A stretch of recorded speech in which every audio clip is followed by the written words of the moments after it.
当地时间29号，美国和澳大利亚举行1年1度的部长级对话，并签署一系列协议，其中包括美方协助提供澳大利亚的军事能力。除了在奥库斯框架下让美海军核潜艇更频繁进出澳海军基地，强化情报合作，还首次提出在2年内帮助澳大利亚从零开始具备导弹生产能力。事实上，澳大利亚由于孤悬南半球，被认为是地球上受到军事威胁最小的地方。为何澳方近年来大力发展军事？来看报道。We hope to see manufacturing of missiles commence in Australia in 2 years' time. 在与来访的美国防长奥斯汀会谈之后，澳大利亚副总理兼国防部长马勒斯宣布，该国的导弹工厂将提前开业，从2025年起在国内生产制导多管火箭发射系统，并向美国供应制导武器，甚至出口到其他国家。美方奥斯汀也宣布，美国将为此提供协助。That's an exceptional set of achievements.And it reflects the strength and the ambition of our alliance. 据悉，制导多管火箭发射系统是最近曝光率较高的美军海马斯的升级版，是一种配备 GPS 功能的惯性制导火箭弹。5月底，美国《华尔街日报》曝光，美方将向乌军提供这一武器。据悉，该系统可以使用海马斯的发射器进行发射，升级之处为配套的弹药具备 GPS 卫星制导能力，但其导弹的战斗部较轻，约90公斤，射程也较短，最远为70公里。因此，制导多管火箭发射系统的昵称是射程70公里的狙击手。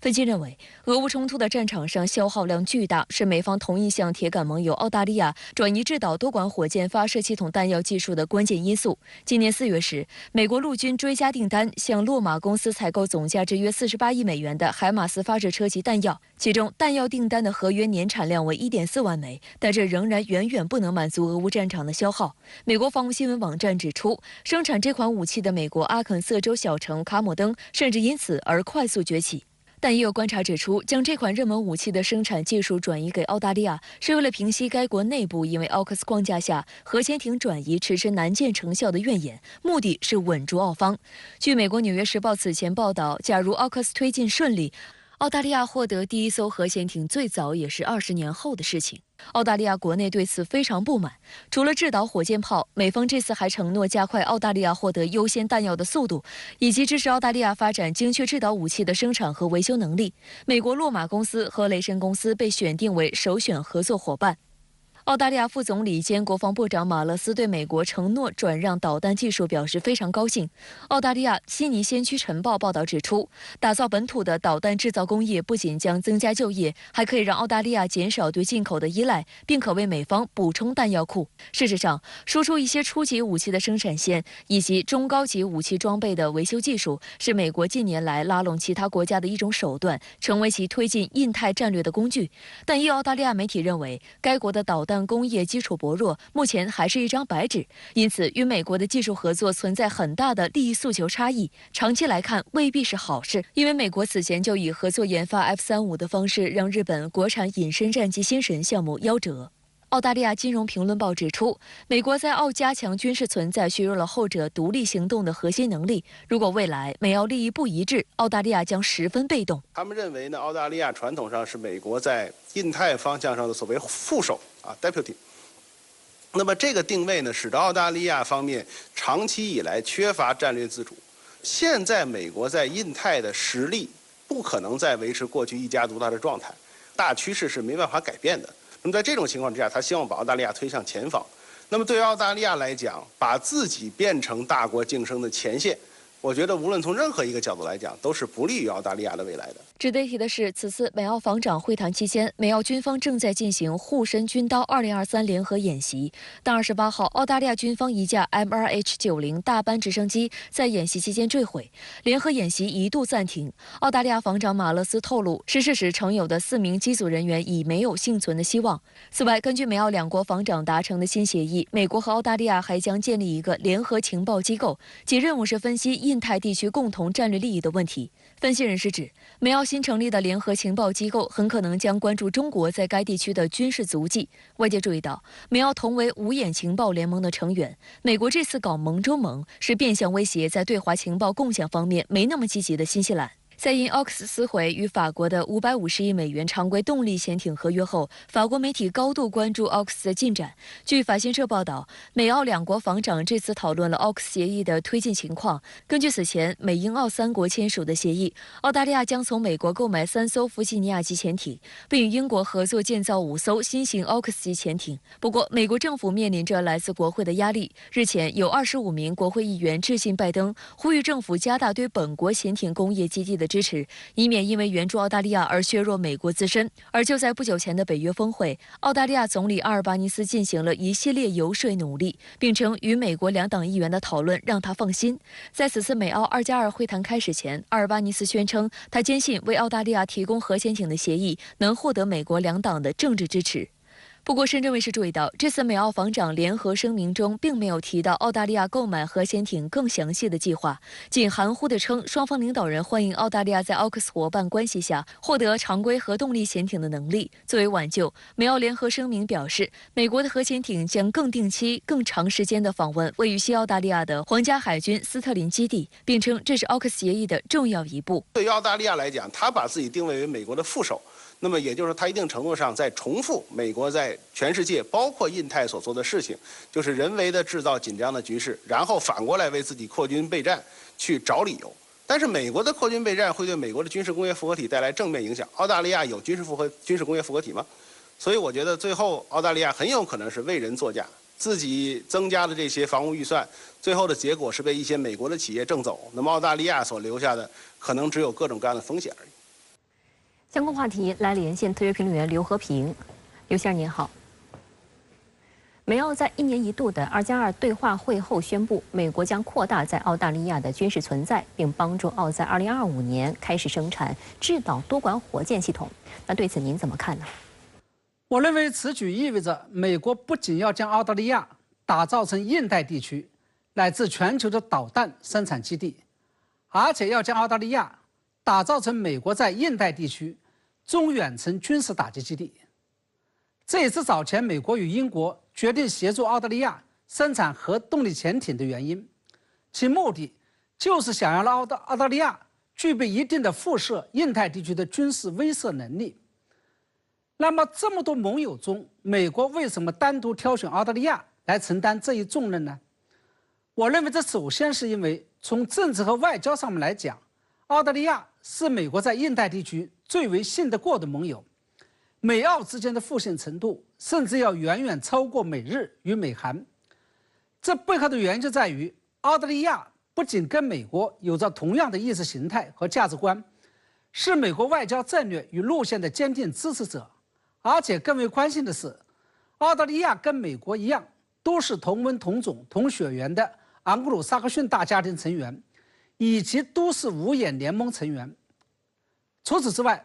从地理位置层面来说，澳大利亚也是最适合承担这一职能的。因为在美国看来，驻日本与韩国的军事基地离中国大陆和俄罗斯太近，缺乏战略纵深，一旦发生战争，自身难保。美国在东南亚的另外2个盟友菲律宾与新加坡又缺乏这样的能力和意愿。同时，美国的军事基地关岛又太小，容易受到饱和式的攻击，而夏威夷和美国本土又离得太远，有些鞭长莫及。除此之外，澳大利亚还具备地广人稀的特点，所以美国选来选去，唯有澳大利亚的地理位置最为合适。那美国要将澳大利亚打造成美军在印太地区的中远程军事打击基地，究竟想要达到什么样的战略目的呢？其实，美澳连续4年在2+2对话会后的联合声明中提及台海，我们由此可以看出，美国此举就是冲着台海局势而来的，是在为美方近年来不断煽风点火的台海必有一战在做准备。而且我认为，美方的这个动作实际上是中美2国围绕着台海进行包围与反包围军事战略部署的一部分。此前我曾经说过，这些年来，解放军多次演练穿过日本宫古海峡后南下肉台航行，以及穿过巴士海峡北上肉台航行，其目的都是为了构建一个对台湾的暂时动态包围圈。针对解放军的这个动作，美国则针锋相对的分别在台海外围的东西南北4个方向，企图构建与强化反包围圈。其中，美国强化在日本军事基地的存在，是为了方便在战时从台海的北面封锁解放军进出太平洋通道宫古海峡。美国大幅增加在菲律宾的军事基地，这是为了在战时封锁解放军从南海进入太平洋的通道巴士海峡，强化在新加坡的军事存在，以及强化美印军事合作，这是为了封锁与包围马六甲海峡。这一次进一步将澳大利亚打造成美军在印太地区的中远程军事打击基地，这是为了从台湾东面封锁与控制西太平洋，企图阻止解放军从台湾东部的外海来对台湾发动进攻。而且对于美方来讲，将澳大利亚打造成美军在印太地区的中远程军事打击基地非常的重要，它将决定美军能否在台海开战的时候顺利的出兵干预，以及给台军必要的补充军火。美澳两国还宣布准备与日本制定3边合作的具体建议，越来越多的邀请日本参与在澳大利亚的演习和培训相关活动。那对此您又如何看呢？其实，美国与日本已经是军事同盟关系，而日本与澳大利亚这是在军事合作上打得火热。因为不久前，美澳之间已经签订了互惠准入协定，不仅提高了联合军事训练和行动的频率、规模和强度，更为关键的是，还确定了可以赴派部队到对方境内。也就是说，日本自卫队可以驻扎在澳大利亚，而澳大利亚的军队也可以驻扎在日本。这是美日与美澳军事同盟才能享受的待遇，同时也是澳大利亚继美国之后第2个跟日本签订类似正式防务条约的国家。因此，我们基本上可以断定，这个协定的签署意味着日本与澳大利亚之间已经进入了准军事同盟状态。而一旦日本与澳大利亚成为了军事同盟关系，实际上也就意味着，在印太地区一个新的军事团伙将会呼之欲出。这个新的军事团伙就是美日澳同盟。我们知道，此前美国、英国、澳大利亚已经结成了美英澳军事同盟，同时美国、日本、韩国近来也在打得火热，准备筹备构建美日韩军事同盟。也就是说，未来在印太地区将会出现3个以美国为中心的三角军事同盟关系。那么这也就意味着，美国正准备在印太地区构建一个非常复杂的多层次的军事同盟体系，其中美日、美韩、美澳、美英3边同盟是核心，美英澳、美日韩、美日澳同盟是中间，未来还有可能会将北约引进来。好的，谢谢刘先生在线与我们分享您的观点，谢谢。观察指出，拜登如今力推的新基建主打的是新能源、清洁能源、碳中和，而这些领域都与中国有着广阔合作空间。遗憾的是，在美国国会施压下，美国政府对华政策逐渐走偏，一味渲染所谓中国威胁，以各种借口持续打压中国企业，阻断中美互利合作。近年来，美国屡屡对中国光伏企业下手，从宣布对中国输美太阳能电池板展开反倾销和反补贴双反调查，再到将中国光伏组件生产企业列入黑名单，手段层出不穷。然而，对于急于实现能源低碳转型的美国来说，对华的种种举措无异于自损800。彭博社近日发文称，在美国试图阻止全球变暖、对抗通货膨胀和避免经济衰退之际，对光伏产品征收高额关税，如同在脚踝上绑着20磅重物参加奥运会短跑，是美国不能承受之重。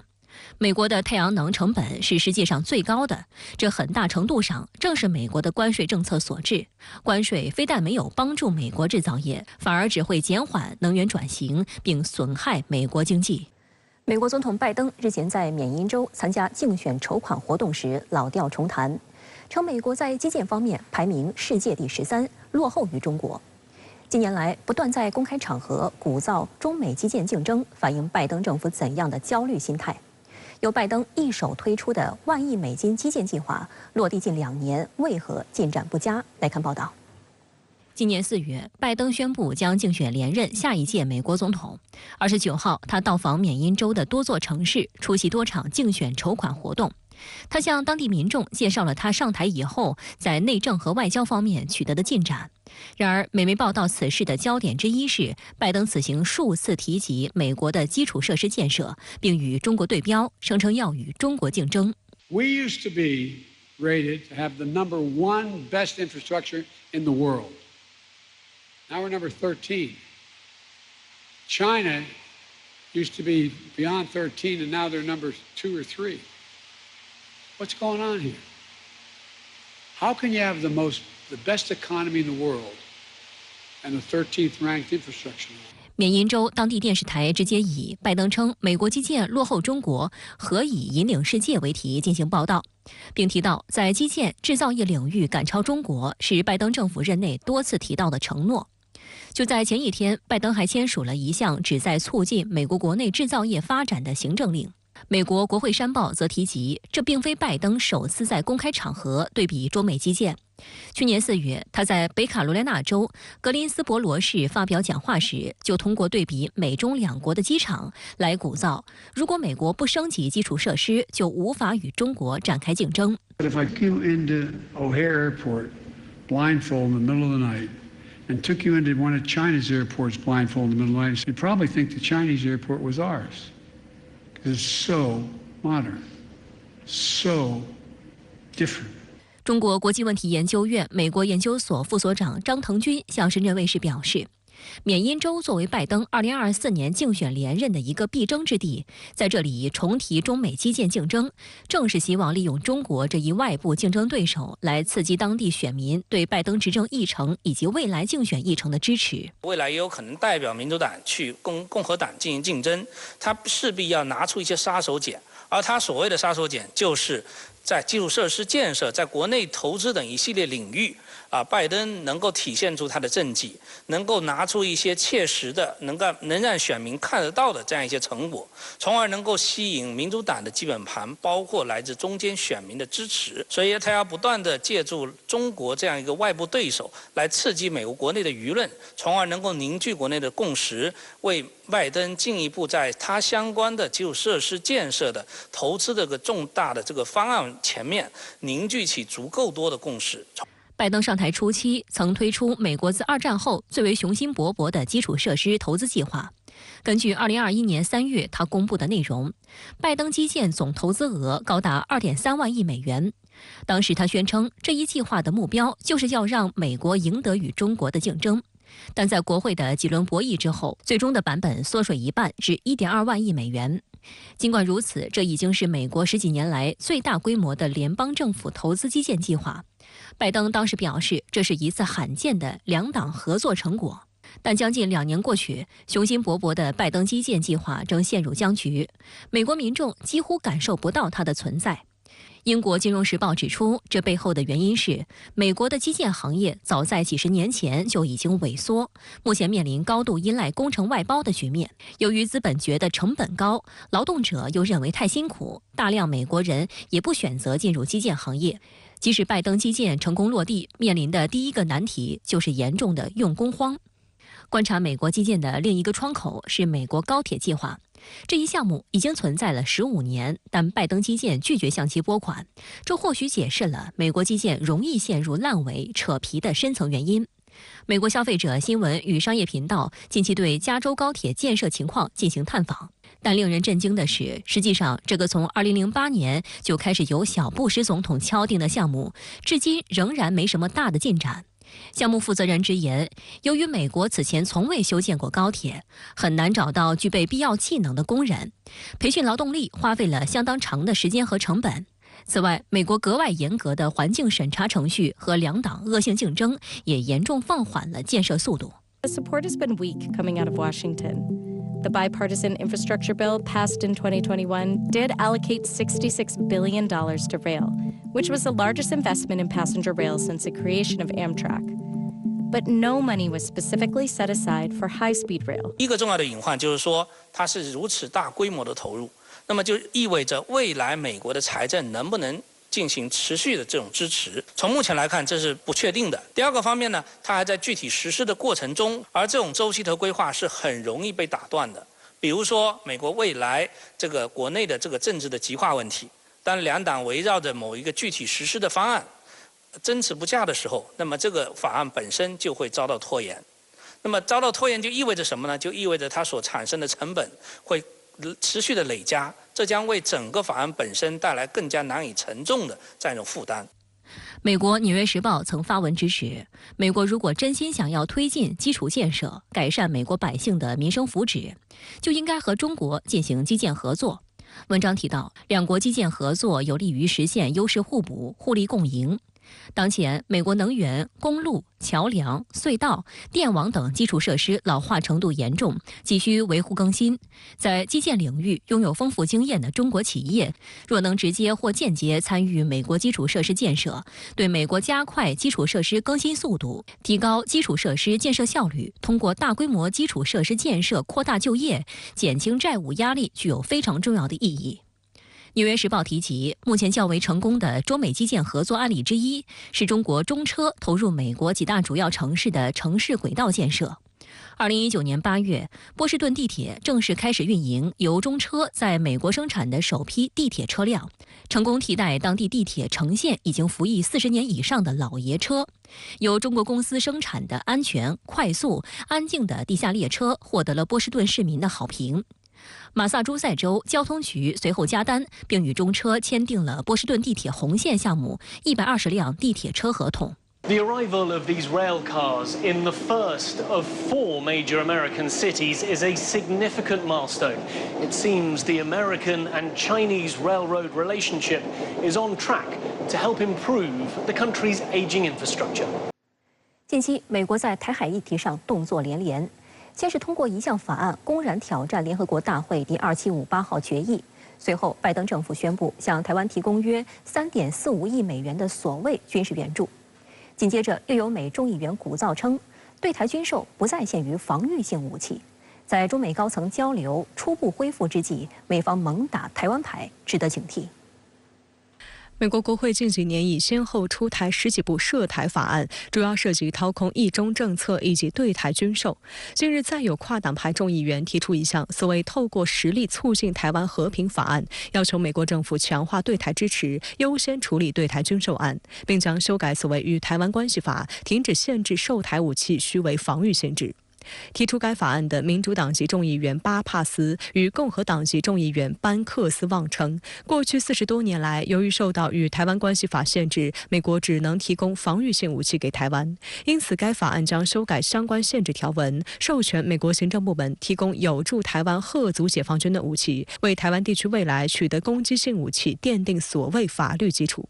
事实上，在台独团体的公关下，美国个别反华议员此前没少在对台出售进攻性武器上大做文章。不过7月29号，美国防长奥斯汀再次承诺，美方提供的依然是防御性武器。The capability that we're providing them is defensive capability. As you know, in accordance with the Taiwan Relations Act, we are committed to helping them get the capability they need to defend themselves. 外界注意到，近日台军首次同时派出了2个营级规模的部队赴美训练，其中一个是台陆军机部333旅的一个联兵营，该部队来头不小，号称普光部队，最早可以追溯到黄埔军校教导第1团、国民革命军第1师和第2师，抗日战争期间曾参加过台儿庄战役和第1次长沙会战，目前隶属于台陆军第8军团的救火队，专门负责在战时快速机动支援。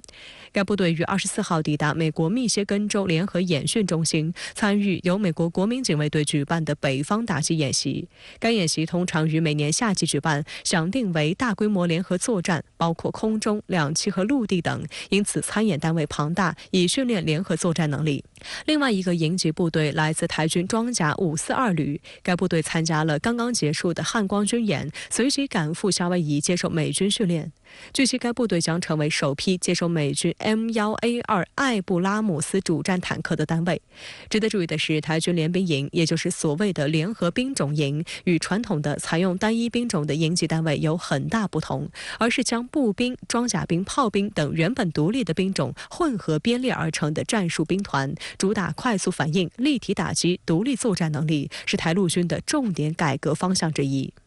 所以美国现在是这些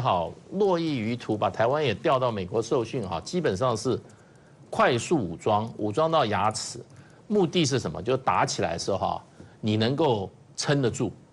你不能一击就垮，要撑得住。外界注意到，台军在美受训期间，恰逢美军超大规模演习举行之际，美国海军日前宣布，名为“大规模演习2023”的军演将于8月9号至18号举行。这场号称跨越全球22个时区的联合军演，届时将有美国海军7大舰队、6个作战司令部的25000名水兵和海军陆战队员参加，进行现场和虚拟相结合的训练，模拟大规模全球冲突。其实美国在做的是向全世界做一种武力展示。那我担心的是，我们现在被美国所指定的热区，包括还没有结束的乌克兰，可能会发生问题的台海，就会是他实验这种 LVC 的一种新的场域。那我们就会是第一批的白老鼠。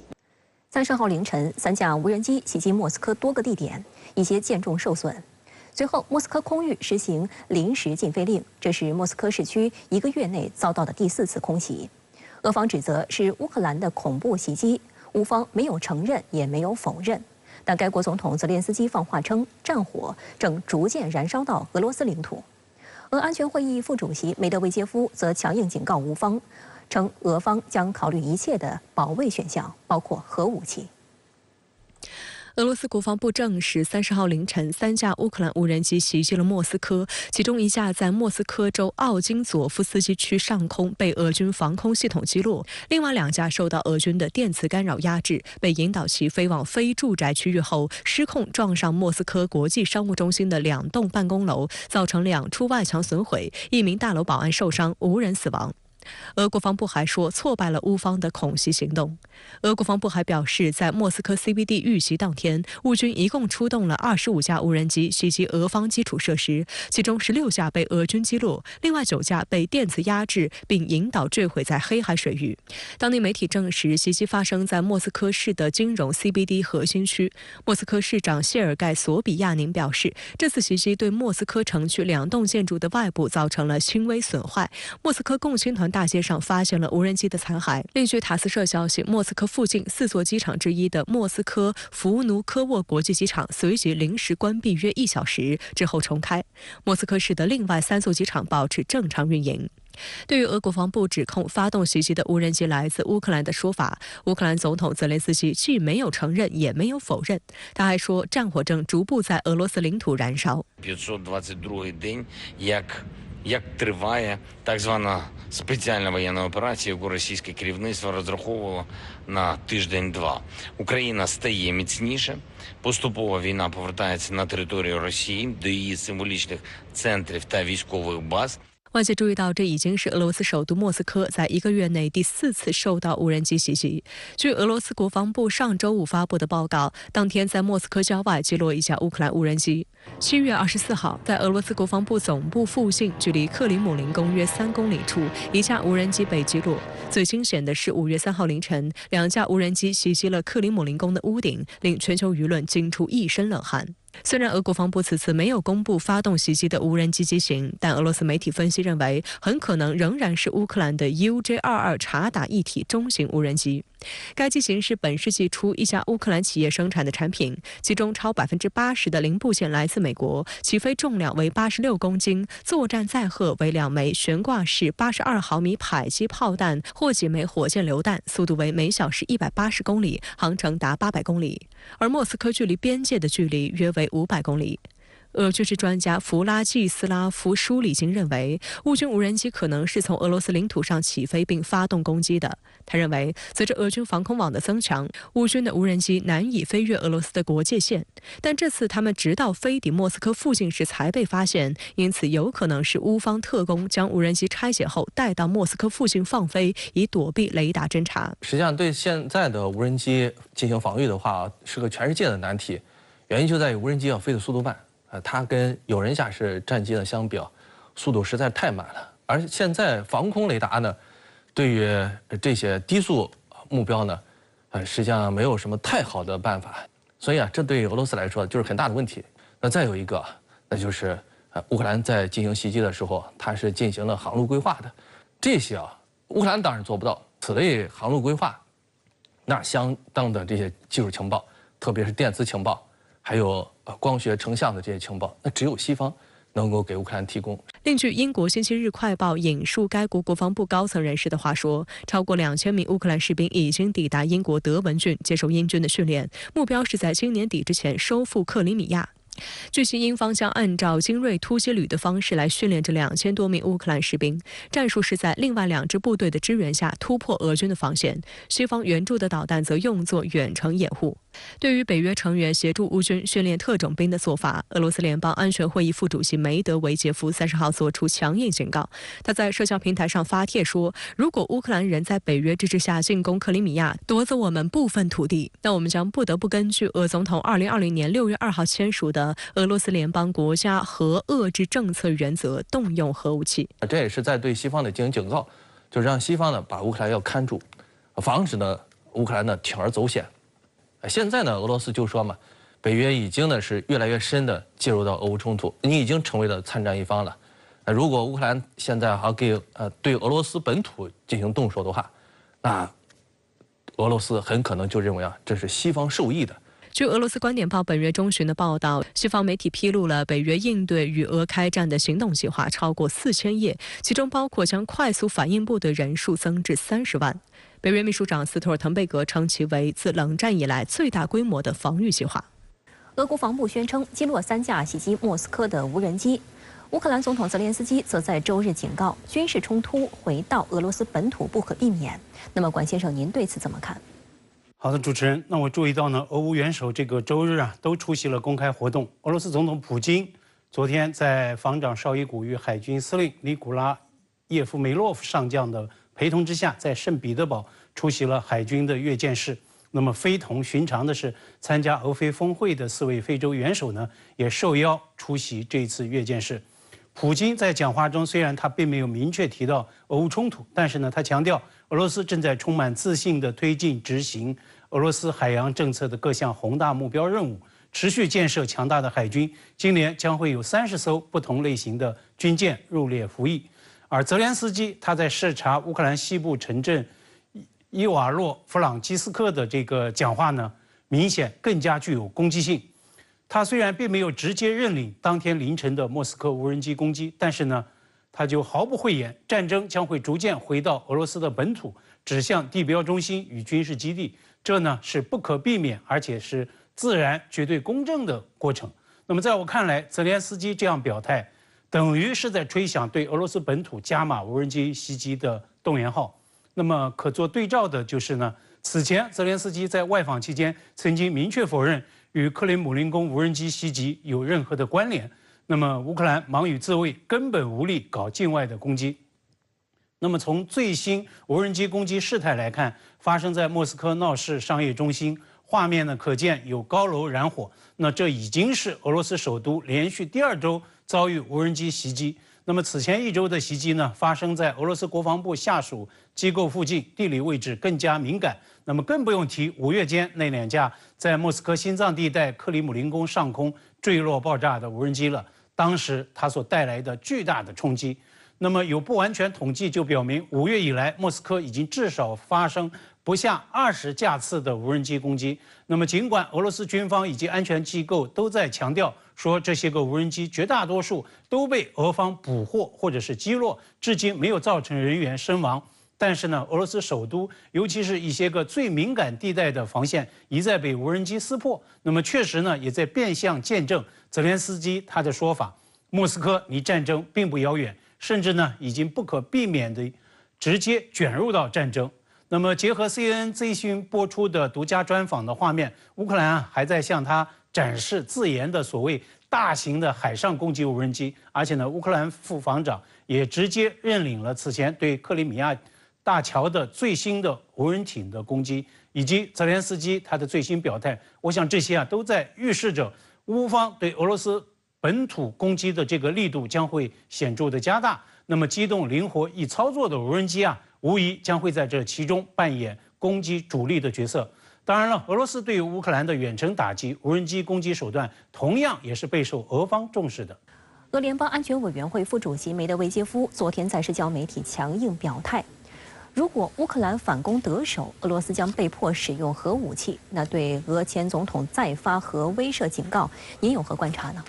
各国外交发言人呢，通常都会有一个惯用的术语，说不会就预设性的一个提问来回应。昨天，俄罗斯前总统他在 Telegram 社交媒体网站发布的帖子呢，恰恰是在谈这样一个预设的场景。一定程度上，梅德韦杰夫他作为俄罗斯的狠话担当的这个人设，通过最新的核威慑的表态，现在是越发清晰明确了。那么自俄乌冲突爆发以来，俄方最强硬、最具杀伤力的表态，往往都是由这位前总统来出面喊话，而且呢，很多是由社交媒体平台来发布。事实上呢，梅德韦杰夫此前也已经多次亮出所谓核威慑的底牌，所以在我看来，梅德韦杰夫他的最新的核威慑警告，很大程度上是在打心理战，并不意味着俄乌冲突的这个核对抗的风险是在显著上升的。为什么您认为梅德韦杰夫的最新核威慑警告是在打心理战呢？还是要强调，梅德韦杰夫他是在谈所谓的预设场景。那么现在的一个关键追问是：乌克兰反攻得手了吗？就在1周之前，普京接待来访的白俄罗斯总统卢卡申科。那么这也是瓦格纳兵变事件发生后2位元首的首次面对面。当时卢卡申科就声称说，所谓乌克兰反击并不存在。但是呢，普京当场就纠正了，说不，乌克兰反击失败了。我们从乌方反击的实际推进来看，现在呢，美西方媒体也大致认同这样一点结论：尽管乌克兰将反击的重点放在南部的战线，而且呢，用上了美西方最新援助的重装军备，但是呢，战场推进的实际战果是难如人意的。我想，这或许也是乌克兰总统他何以在昨天要公开强调说，战争终将会回到俄罗斯的又一个动因。毕竟现在战场推进压力山大，那么乌克兰就更加需要向美西方来寻求更大力度的军事支持。更何况呢，美西方还在经历所谓的战争疲劳。因此我认为梅德韦杰夫再拿核威慑说事儿，其实呢就是一种姿态性的象征表达，是在打心理战，意在向美西方在隔空喊话：不要忘了，俄罗斯还是一个核大国，对俄罗斯极限施压的代价，你们自行掂量。我想从这种意义上来说，核战争打不得，核武动不得。中国就俄乌冲突发表的8点立场文件中的这样一个核心表达，代表了国际社会在俄乌危机上的最大的公约数，是共同利益所在，也更是呢底线所在。对此呢，俄乌恐怕都是有明确认知的。那么在看似冲突扩大升级、山穷水尽疑无路的这个重压时刻，如何来转危为机、劝和促谈？我想这是国际社会，尤其美西方气须面对的一个紧迫课题。今天西方媒体都在密集爆料说，本周美国总统国安事务助理沙利文有望在沙特召开一场特别会议，要聚焦俄乌冲突。我个人呢非常希望美方能够在这次会议上好好聆听外部世界劝和促谈、停戈止战的强烈的呼声。7月30号，俄罗斯在多地举行2023年海军节阅兵活动。今年是俄海军成立327周年。俄海军节定为每年7月的最后一个星期日。俄总统普京盛赞海军是国家的光荣与骄傲，并宣布今年将有包括北风之神战略核潜艇、水星号导弹护卫舰在内的30艘军舰入列。当地时间30号11时，俄罗斯圣彼得堡彼得保罗要塞12座大炮齐鸣，2023年俄罗斯海军节阅兵活动正式开始。俄总统普京在俄国防部长绍伊古和海军总司令叶夫梅诺夫的陪同下，乘坐总统快艇检阅了芬兰湾、涅瓦河和喀朗施塔德军港的45艘舰艇和约3000名军人。Уважаемые граждане России.